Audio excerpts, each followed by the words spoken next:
جی عزیز دوستو، السلام علیکم۔ آپ دیکھ رہے ہیں اردو ادب لیکچرز، اور آج ہم ناول کی تعریف اور ناول کے فن اور اس کے اجزائے ترکیبی کے بارے میں بات چیت کریں گے۔ دوستو، ناول انگریزی لفظ ہے جو کہ اطالوی لفظ ناویلا سے مشتق ہے۔ ناویلا کا معنی نیا یا انوکھا کے ہوتا ہے۔ ناول قصے کی جدید ترین شکل ہے۔ اس میں خاص نقطۂ نظر کے تحت زندگی کی عکاسی کی گئی ہوتی ہے۔ یہ وہ نثری صنف ہے جس میں کسی انسان کی پیدائش سے لے کر وفات تک کے واقعات کی ترجمانی کی جا سکتی ہے۔ ناول کا دائرہ نہایت وسیع ہے۔ ناول دراصل زندگی کا آئینہ ہوتا ہے۔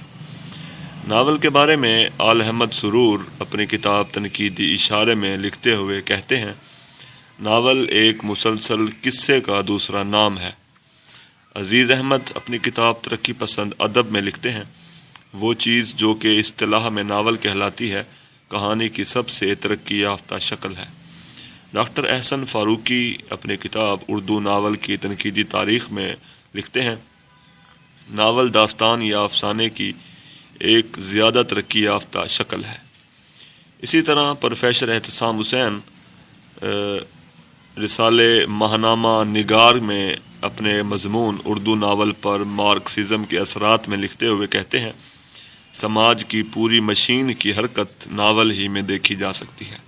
تو ان ماہرین کی آراء کی روشنی میں ناول کو سمجھنے میں خاصی آسانی ہوگی۔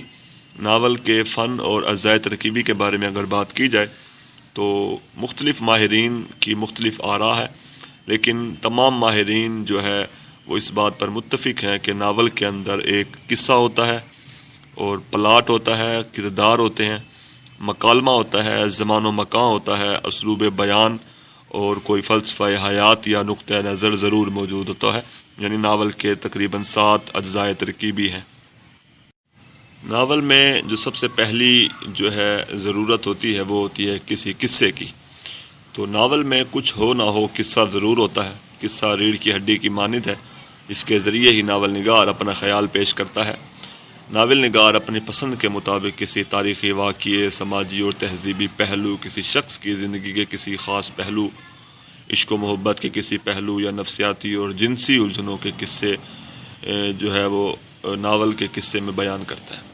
قصے میں واقعاتی ترتیب اور تجسس کا ہونا بڑا ضروری اور لازم سمجھا جاتا ہے۔ دوسرا جو اس کا اہم جو ہے ناول کی ضرورت ہوتی ہے وہ ہوتی ہے پلاٹ۔ ہر قصہ یا کہانی چند واقعات کا مجموعہ ہوتی ہے۔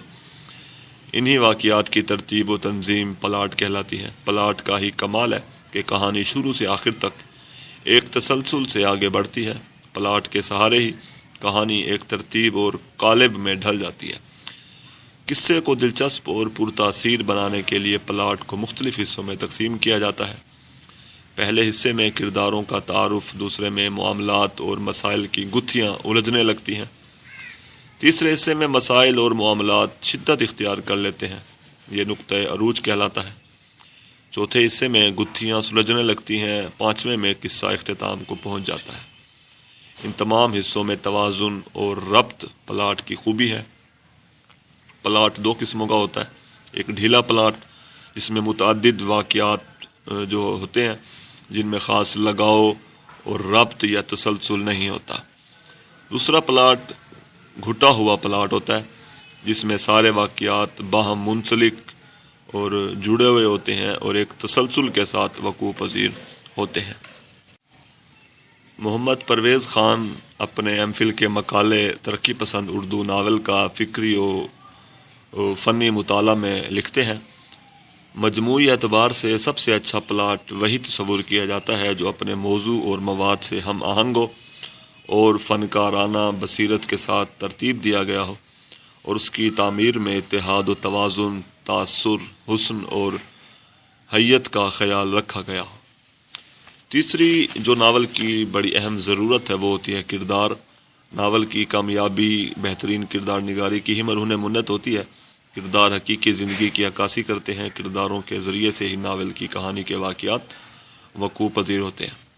پریم چند ناول کے کرداروں کی اہمیت کے بارے میں لکھتے ہیں، میں ناول کو انسانی کرداروں کی مصوری سمجھتا ہوں۔ انسان کے کردار پر روشنی ڈالنا اور اس کے اسرار کھولنا ہی ناول کا بہترین مقصد ہے۔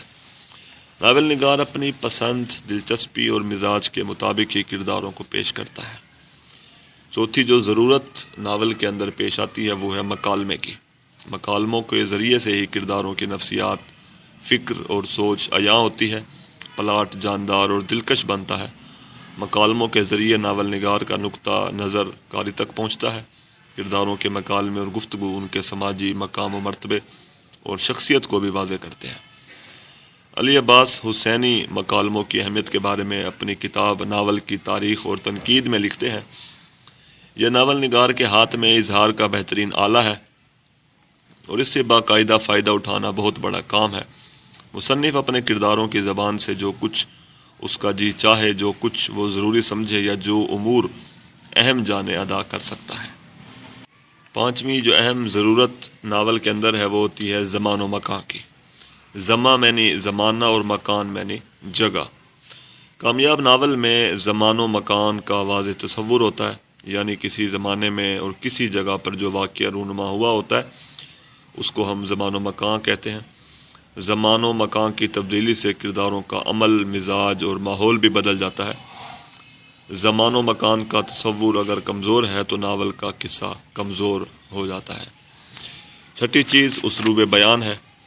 بات کرنے کا طریقہ اور ڈھنگ اسلوب بیان کہلاتا ہے۔ ہر ناول نگار اپنے مخصوص انداز اور اسلوب کے ذریعے ہی اپنی خیالات کا اظہار کرتا ہے۔ جاندار اسلوب دلکشی اور دلچسپی برقرار رکھنے میں مدد کرتا ہے۔